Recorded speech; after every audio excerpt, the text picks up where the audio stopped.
تفسیر ابن کثیر، تفسیر سورۃ الفلق، سورۃ الناس، فضائل معوذتین، یہ دونوں صورتیں مدنی ہے۔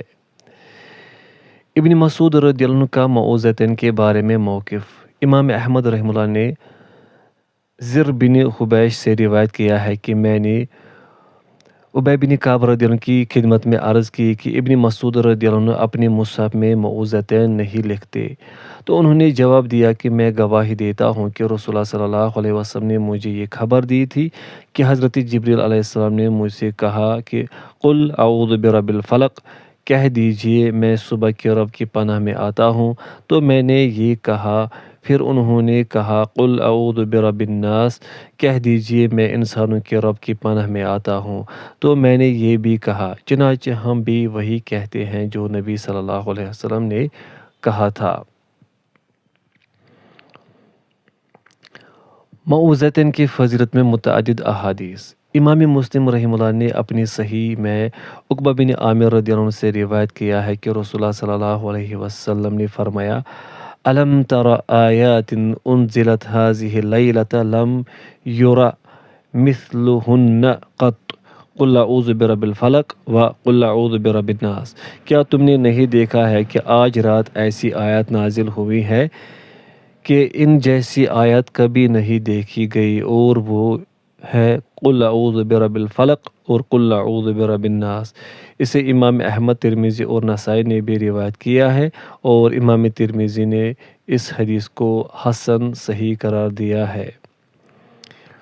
ایک دوسری سند، امام احمد رحمہ اللہ نے عقبہ بن عامر رضی اللہ عنہ سے روایت کیا ہے کہ میں ان وادیوں میں سے ایک وادی میں رسول اللہ صلی اللہ علیہ وسلم کے آگے آگے چل رہا تھا کہ آپ نے مجھ سے فرمایا یا عقبہ الا ترقب، عقبہ تم بھی سوار کیوں نہیں ہو جاتے؟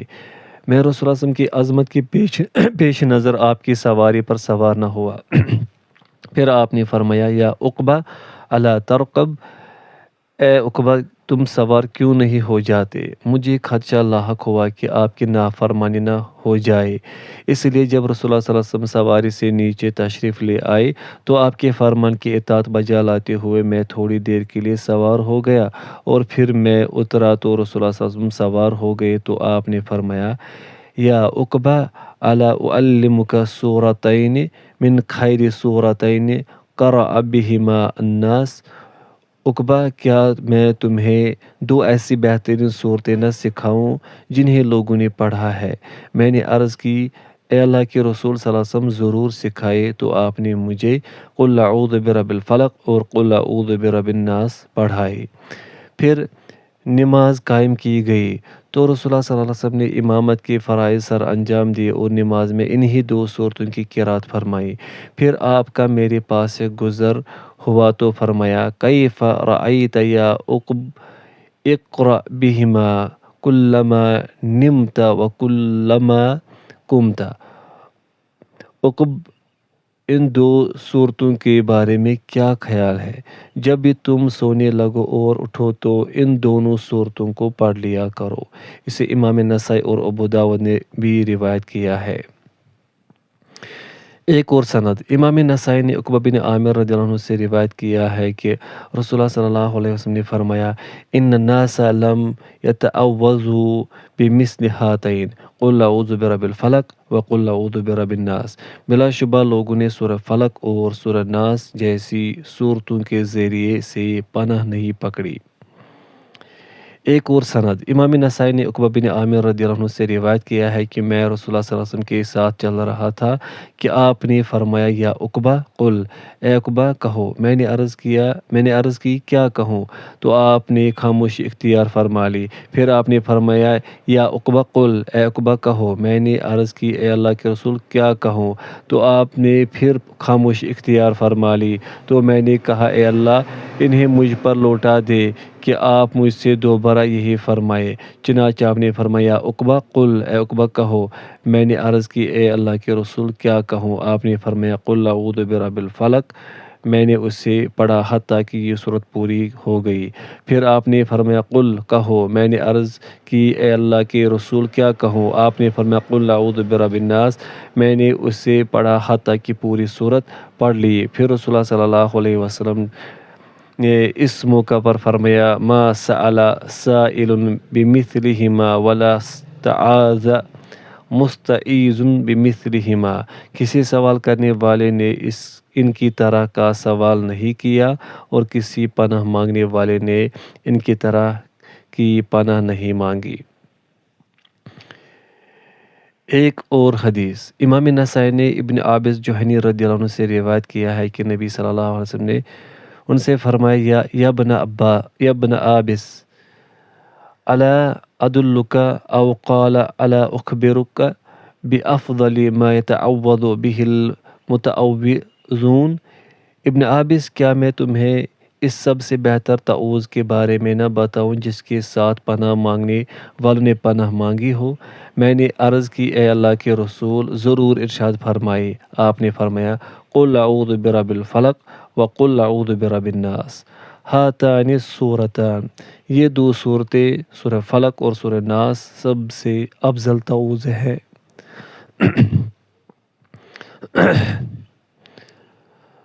تفسیر سورہ فلق۔ بسم اللہ الرحمن الرحیم۔ اللہ کے نام سے شروع جو نہایت مہربان بہت رحم کرنے والا ہے۔ قل اعوذ برب الفلق۔ اے نبی کہہ دیجئے میں صبح کے رب کی پناہ میں آتا ہوں۔ من شر ما خلق، ہر اس چیز کے شر سے جو اس نے پیدا کی۔ ومن شر غاسق اذا وقب، اور اندھیری رات کے شر سے جب وہ چھا جائے۔ ومن شر النفاثات فی العقد، اور گرہوں میں پھونکے مارنے والیوں کے شر سے۔ ومن شر حاسد اذا حسد، اور حسد کرنے والے کے شر سے جب وہ حسد کرے۔ امام مالک رحمہ اللہ نے حضرت عائشہ رضی اللہ عنہا سے روایت کیا ہے کہ رسول اللہ صلی اللہ علیہ وسلم کی طبیعت جب ناساز ہوتی تو آپ معوذتین پڑھ کر دم فرما لیا کرتے تھے، اور جب تکلیف زیادہ ہوتی تو معوذات میں پڑھ دیتی، لیکن آپ کے جسم اطہر پر آپ ہی کے دست مبارک کو برکت کی امید سے پھیر دیتی۔ اسے امام بخاری، مسلم، ابو داؤد، نسائی اور ابن ماجہ نے بھی روایت کیا ہے۔ حضرت ابو سعید رضی اللہ عنہ سے روایت ہے کہ رسول اللہ صلی اللہ علیہ وسلم جنوں کی نظروں اور انسانوں کی نظروں سے پناہ مانگا کرتے تھے۔ جب معوذتیں نازل ہوئی تو آپ نے انہیں معمول بنا لیا اور ان کے سوا دیگر چیزوں کو ترک فرما دیا۔ اسے امام ترمذی، نسائی اور ابن ماجہ نے روایت کیا ہے، اور امام ترمذی نے اس حدیث کو حسن غریب قرار دیا ہے۔ تفسیر آیات 1 تا 5۔ امام ابو حاتم رحمہ اللہ نے حضرت جابر رضی اللہ عنہ سے روایت کیا ہے کہ الفلق سے مراد صبح ہے۔ اوفی نے حضرت ابن عباس رضی اللہ عنہما سے بھی یہی روایت کیا ہے کہ الفلق سے مراد صبح ہے۔ علاوہ ازیں مجاہد، سعید بن جبیر، عبداللہ بن محمد بن عقیل، حسن، قتادہ، محمد بن کعب، قرظی ابن زید، مالک اور زید بن اسلم سے بھی اسی طرح مروی ہے۔ قرظی، ابن زید اور ابن جریر فرماتے ہیں کہ یہ آیت ایسے ہے جیسا کہ ارشاد باری تعالیٰ ہے فالق الاصبح، وہ رات سے صبح کو پھاڑ نکالنے والا ہے۔ سورۃ الانعام۔ فرمان الہی ہے من شر ما خلق، ہر اس چیز کے شر سے جو اس نے پیدا کی، یعنی تمام مخلوقات کی برائی سے۔ ثابت بنانی اور حسن بصری فرماتے ہیں کہ جہنم، ابلیس اور اس کی اولاد بھی اللہ تعالیٰ کی مخلوق میں سے ہے۔ ومن شر غاسق اذا وقب، اور اندھیری رات کے شر سے جب وہ چھا جائے۔ حضرت مجاہد فرماتے ہیں کہ اس سے مراد وہ شب تاریک ہے جو اس وقت شروع ہو جاتی ہے جب غروب آفتاب کی وجہ سے اندھیرا چھا جاتا ہے۔ مجاہد کا یہ قول امام بخاری رحمہ اللہ نے بیان فرمایا ہے۔ نیز ابن ابو نجیح نے بھی آپ کا یہ قول بیان کیا ہے۔ اسی طرح حضرت ابن عباس رضی اللہ عنہما، محمد بن کعب، قرظی، ضحاک، خصیف، حسن اور قتادہ کا بھی یہی قول ہے کہ اس سے مراد رات ہے جب وہ اپنے اندھیرے کے ساتھ چھا جائے۔ امام زہری فرماتے ہیں کہ اس سے مراد سورج ہے جب وہ غروب ہو جائے۔ ابو المحزم نے حضرت ابو ہریرہ رضی اللہ عنہ سے روایت کیا ہے کہ اس سے مراد ستارہ ہے۔ ابن زید فرماتے ہیں کہ عرب کہتے ہیں کہ غاسق سریہ ستارے کے سقوط کو کہتے ہیں۔ ان کا خیال تھا کہ جب سریہ ستارہ غروب ہو جاتا ہے تو بیماریوں اور طاعون کے امراض وغیرہ کی کثرت ہو جاتی ہے، اور جب یہ ستارہ طلوع ہوتا ہے تو یہ تمام بیماریاں ختم ہو جاتی ہیں۔ امام ابن جریر فرماتے ہیں کہ کچھ دوسرے لوگوں کا خیال ہے کہ اس سے چاند مراد ہے۔ میرے نزدیک ان لوگوں کی دلیل وہ حدیث ہے جس سے امام احمد نے حارث سے اور انہوں نے ابو سلمہ سے روایت کیا ہے کہ حضرت عائشہ رضی اللہ عنہا نے بیان فرمایا کہ رسول اللہ صلی اللہ علیہ وسلم نے میرے ہاتھ کو پکڑا اور مجھے طلوع ہوتا ہوا چاند دکھا کر فرمانے لگے، تعوذی باللہ من شر ھذا الغاسق اذا وقب، اس غروب ہونے والے کی برائی سے اللہ کی پناہ مانگو جب اندھیرا چھا جائے۔ امام ترمذی اور نسائی نے اس حدیث کو اپنی سنن کی کتاب التفسیر میں روایت فرمایا ہے۔ فرمان الہی ہے وَمِن شَرِّ النَّفَّاثَاتِ فِي الْعُقَدِ، اور گروہوں میں پھونکنے والیوں کے شر سے۔ حضرت مجاہد، اکرمہ، حسن، قتادہ اور ضحاک فرماتے ہیں کہ اس سے مراد جادوگر عورتیں ہیں۔ امام مجاہد فرماتے ہیں کہ یعنی جب وہ منتر پڑھے اور گروہوں پر پھونکے مارے۔ ایک دوسری حدیث میں ہے کہ حضرت جبریل نبی صلی اللہ علیہ وسلم کی خدمت میں حاضر ہو کر عرض کرنے لگے، اے محمد صلی اللہ علیہ وسلم، آپ کی طبیعت ناساز ہے؟ آپ نے فرمایا نعم، ہاں۔ تو انہوں نے یہ پڑھ کر آپ کو دم کیا، بسم اللہ ارقیک من کل داء یؤذیک ومن شر کل حاسد وعین اللہ یشفیک، اللہ کے نام سے میں آپ کو ہر اس بیماری سے دم کرتا ہوں جو آپ کو تکلیف دے، نیز ہر حسد کرنے والے کے شر اور ہر بری نظر سے بھی آپ کو دم کرتا ہوں، اللہ تعالیٰ آپ کو شفا عطا فرمائے۔ نبی اکرم صلی اللہ علیہ وسلم پر جادو کا بیان۔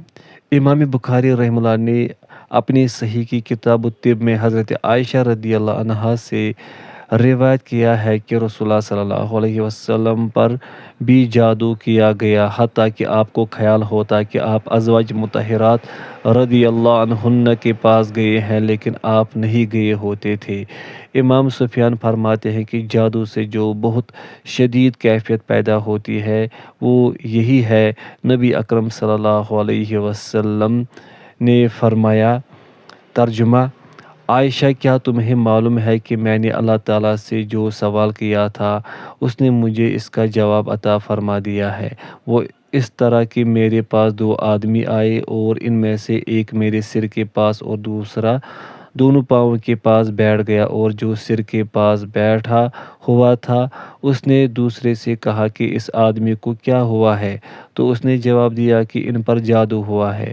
اس نے پوچھا کہ کس نے جادو کیا ہے؟ تو اس نے جواب دیا، لبید بن عاصم نے۔ یہ یہودیوں کے حلیف خاندان زریق میں سے تھا اور منافق تھا۔ اس نے پوچھا کہ کس چیز میں جادو کیا ہے؟ اس نے بتایا کہ کنگھی میں اور کنگھی کرنے سے گرنے والے بالوں میں۔ پھر اس نے پوچھا کہ کہاں جادو کیا ہے؟ اس نے بتایا کہ نر کھجور کی خشک شاخ میں اور زروان کے کنویں کے پتھر کے نیچے۔ حضرت عائشہ رضی اللہ عنہا بیان فرماتی ہیں کہ رسول اللہ صلی اللہ علیہ وسلم اس کنویں پر تشریف لے گئے تھے اور آپ نے اس سے جادو کو نکال دیا تھا۔ آپ نے فرمایا، هذه البر التي أريتها وكأن ماءها نقاعة الحنى وكأن نخلها رؤوس الشياطين، یہی وہ کنواں ہے جو مجھے خواب میں دکھایا گیا تھا۔ اس کا پانی مہندی کی طرح سرخ ہو چکا تھا اور اس کے کھجور کے درختوں کے سرے شیطانوں کے سر کی طرح تھے، چنانچہ اسے باہر نکال دیا گیا۔ حضرت عائشہ رضی اللہ عنہا بیان فرماتی ہیں کہ میں نے عرض کی کہ آپ نے اس سے پھیلا کیوں نہ دیا؟ آپ نے فرمایا اما اللہ فقد شفانی واکرہ ان اثیر علی احد من الناس شر۔ اللہ تعالیٰ نے مجھے شفا عطا فرما دی ہے اور میں اس بات کو ناپسند کرتا ہوں کہ کسی بھی آدمی کے بارے میں شر کو پھیلاؤں۔ تفسیر ابن کثیر۔ تفسیر سورہ ناس۔ بسم اللہ الرحمن الرحیم۔ اللہ کے نام سے شروع جو نہایت مہربان بہت رحم کرنے والا ہے۔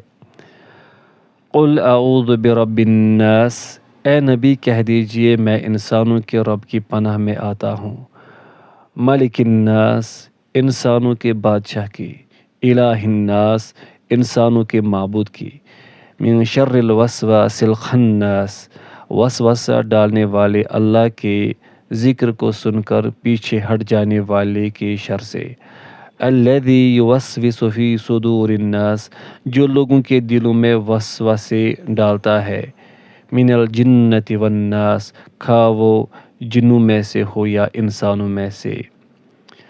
تفسیر آیات 1 تا 6۔ ہر ایک کے ساتھ ایک شیطان ہے۔ ربوبیت، ملوکیت اور الوہیت یہ اللہ تعالیٰ کی 3 صفتیں ہیں۔ وہ ہر چیز کا رب، بادشاہ اور معبود ہے۔ تمام اشیاء اس کی مخلوق، مملوک اور غلام ہیں۔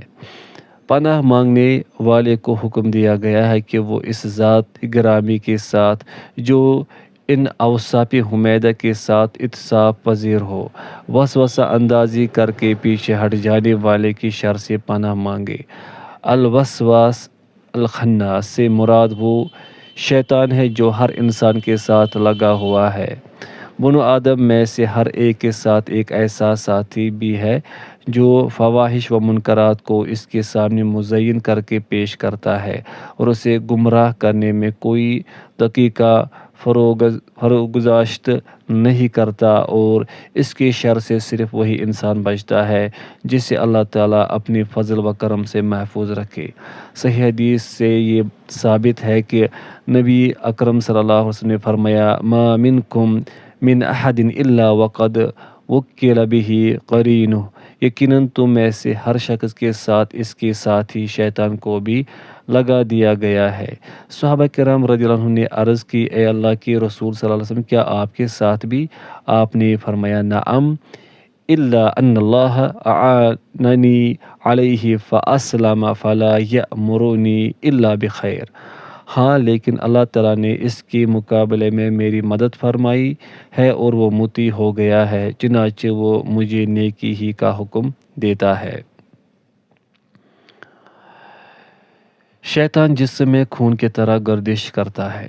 صحیح بخاری و مسلم میں حضرت انس رضی اللہ عنہ سے روایت ہے کہ جب نبی صلی اللہ علیہ وسلم اعتکاف میں تھے اور رات کو ام المؤمنین حضرت صفیہ رضی اللہ عنہا آپ کے پاس آئی، پھر انہیں گھر تک پہنچانے کے لیے آپ ان کے ساتھ مسجد سے باہر تشریف لائے تو راستے میں 2 انصاری آدمی ملے اور انہوں نے نبی صلی اللہ علیہ وسلم کو دیکھ کر اپنی رفتار تیز کر لی، تو رسول اللہ صلی اللہ علیہ وسلم نے ان سے فرمایا علی رسلکما انہا صفیۃ بنت حیی، ذرا ٹھہر جاؤ، بے شک یہ میرے ساتھ صفیہ بنت حیی میری بیوی ہے۔ انہوں نے عرض کی سبحان اللہ اے اللہ کے رسول صلی اللہ علیہ وسلم۔ آپ نے فرمایا بلا شبہ شیطان انسان کے جسم میں اس طرح گردش کرتا ہے جس طرح خون گردش کرتا ہے، لہٰذا مجھے شبہ ہوا کہ تمہارے دل میں بھی کوئی بات یا فرمایا کوئی بری بات نہ ڈال دے۔ سعید بن جبیر نے حضرت ابن عباس رضی اللہ عنہما سے الوسواس الخناس کے بارے میں روایت کیا ہے کہ شیطان انسان کے دل پر ڈیرا ڈالے رکھتا ہے۔ جب انسان سہو و غفلت میں مبتلا ہو جائے تو وہ وسوسہ پیدا کرنے لگ جاتا ہے، اور جب انسان اللہ تعالیٰ کا ذکر کرنے لگ جائے تو وہ پیچھے ہٹ جاتا ہے۔ حضرت مجاہد اور قتادہ نے بھی اسی طرح کہا ہے۔ معتمر بن سلیمان نے اپنے باپ سے روایت کیا ہے کہ مجھے یہ بات بیان کی گئی ہے کہ وسوسے ڈالنے والا شیطان انسان کے دل میں غم اور خوشی کے موقع پر وسوسے پیدا کرتا ہے، اور اگر انسان اللہ کا ذکر کرنے لگ جائے تو وہ پیچھے ہٹ جاتا ہے۔ اوفی نے حضرت ابن عباس رضی اللہ عنہما سے روایت کیا ہے کہ الوسواس سے مراد شیطان ہے جو بندے کو حکم دیتا رہتا ہے جب اس کی بات مان لی جاتی ہے تو پھر وہ پیچھے ہٹ جاتا ہے۔ ارشاد باری تعالیٰ ہے الذی یوسوس فی صدور الناس، جو لوگوں کے دلوں میں وسوسے ڈالتا ہے۔ کیا یہ انسانوں ہی کے ساتھ خاص ہے جیسا کہ بظاہر معلوم ہوتا ہے، یا یہ انسانوں اور جنوں سب کے لیے عام ہے؟ اس کے بارے میں دو قول ہیں، ایک کہ تغلیباً الناس کے لفظ میں جن بھی داخل ہے۔ امام ابن جریر فرماتے ہیں کہ اس کے بارے میں قرآن مجید میں برجال من الجن کے الفاظ بھی استعمال ہوئے ہیں، لہٰذا ان پر لفظ الناس کے اطلاق میں کوئی حرج نہیں۔ فرمان الہی ہے من الجنۃ والناس، جنات اور انسانوں سے۔ سوال یہ ہے کہ کیا یہ ارشاد باری تعالیٰ الذی یوسوس فی صدور الناس کی تفصیل ہے جسے من الجنۃ والناس کہہ کر بیان کیا گیا ہے، یعنی جن کے دلوں میں شیطان وسوسے ڈالتا ہے وہ جن بھی ہیں اور انسان بھی؟ اس رائے سے دوسرے قول کو تقویت حاصل ہوتی ہے۔ یہ بھی کہا گیا ہے کہ من الجنۃ والناس اس کی تفسیر ہے جو لوگوں کے دلوں میں وسوسے ڈالتے ہیں کہ وہ انسانوں اور جنوں میں سے شیاطین ہے، جیسا کہ اللہ تعالیٰ نے ارشاد فرمایا وَكَذَلِكَ جَعَلْنَا لِكُلِّ نَبِيٍّ عَدُوًّا شَيَاطِينَ الْإِنسِ وَالْجِنِّ يُوحِي بَعْضُهُمْ إِلَى بَعْضٍ زُخْرُفَ الْقَوْلِ غُرُورًا۔ اور اسی طرح ہم نے انسانوں اور جنوں میں سے شیاطین ہر نبی کے دشمن بنائے، ان میں سے ہر ایک دوسرے کے کان میں چکنی چپڑی باتیں ڈالتا رہتا ہے تاکہ اسے دھوکے میں رکھے۔ سورۃ الانعام۔ امام احمد رحمہ اللہ نے حضرت ابن عباس رضی اللہ عنہما سے روایت کیا ہے کہ ایک شخص نبی صلی اللہ علیہ وسلم کی خدمت میں حاضر ہوا اور اس نے عرض کی اے اللہ کے رسول صلی اللہ علیہ وسلم، میرے دل میں ایسے وسوسے آتے ہیں کہ انہیں بیان کرنے کی نسبت مجھے آسمان سے گرنا زیادہ پسند ہے۔ نبی کریم صلی اللہ علیہ وسلم نے یہ سن کر فرمایا اللہ اکبر اللہ اکبر اللہ اکبر، الحمدللہ الذی رد کیدہ الی الوسوسہ، اللہ اکبر اللہ اکبر اللہ اکبر، سب تعریفیں اس اللہ ہی کے لیے ہیں جس نے اس کی مکر و فریب کو وسوسے کی طرف لوٹا دیا ہے۔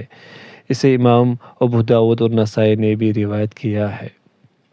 تفسیر مکمل ہو گئی ہے۔ وَلِلَّهِ الْحَمْدُ وَالْمِنَّةُ وَالْحَمْدُ لِلَّهِ رَبِّ الْعَالَمِينَ۔